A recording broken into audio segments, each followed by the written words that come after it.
For years, the Joe Rogan Experience wasn't just a podcast, it was a cultural phenomenon. A sprawling, unfiltered conversation hub that pulled in millions of listeners every single episode. He hosted everyone from tech titans like Elon Musk to political figures like Bernie Sanders. Joe Rogan became the king of long-form media, a voice for the curious, the skeptical, and the downright bewildered. He built an empire out of curiosity and raw, unedited conversation. Then came the Spotify deal. A groundbreaking, 9-figure exclusive that solidified his status as a media titan. But as the platform grew, so did the scrutiny. The move to Spotify, while massive financially, also put a much brighter spotlight on Rogan and the content he hosted. And that's when the cracks started to show for some. The first major wave of criticism centered around COVID-19. Rogan, known for his open-ended discussions, began hosting guests who presented views on the pandemic, vaccines, and treatments that diverged significantly from mainstream scientific consensus. This led to outrage from medical professionals and even legendary musicians like Neil Young and Joni Mitchell, who pulled their music from Spotify in protest. They accused Spotify of platforming misinformation that could be genuinely harmful. Rogan defended his approach, stating he was simply having conversations and allowing diverse viewpoints.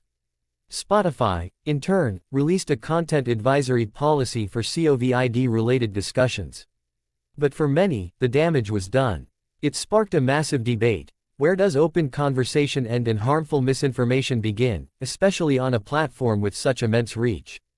As the COVID debate raged, another controversy erupted when an old compilation video resurfaced, showing Rogan repeatedly using a racial slur on past episodes of his podcast. He swiftly addressed the issue, calling it the most regretful and shameful thing I've ever had to talk about publicly, admitting it was a mistake and that he had learned from it. But for many, this wasn't just a misstep, it highlighted a perceived pattern of insensitivity or a lack of awareness regarding certain topics.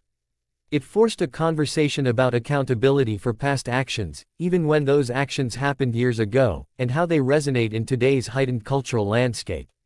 Beyond these specific incidents, critics began to paint a broader picture. Accusations of creating an echo chamber for certain ideologies, particularly those leaning right or skeptical of established institutions, became more frequent.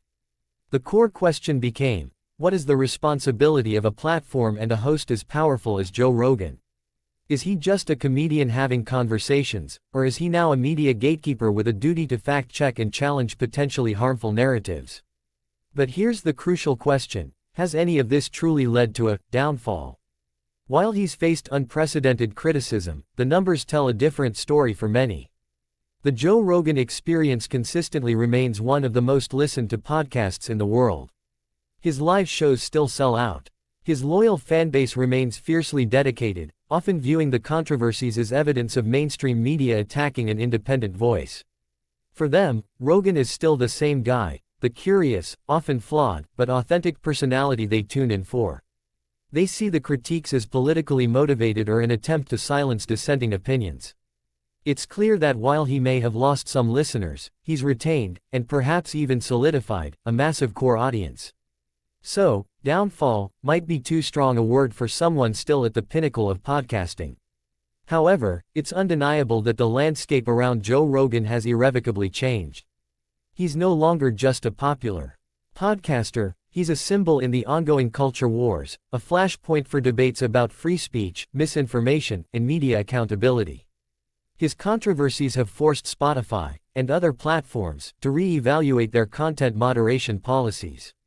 They've highlighted the immense power and influence of independent creators, and the complex responsibilities that come with it. Whether you see it as a necessary reckoning or an unfair attack, Joe Rogan's journey through these controversies has been a defining moment for the podcasting world. He continues to draw millions, spark conversation, and push boundaries.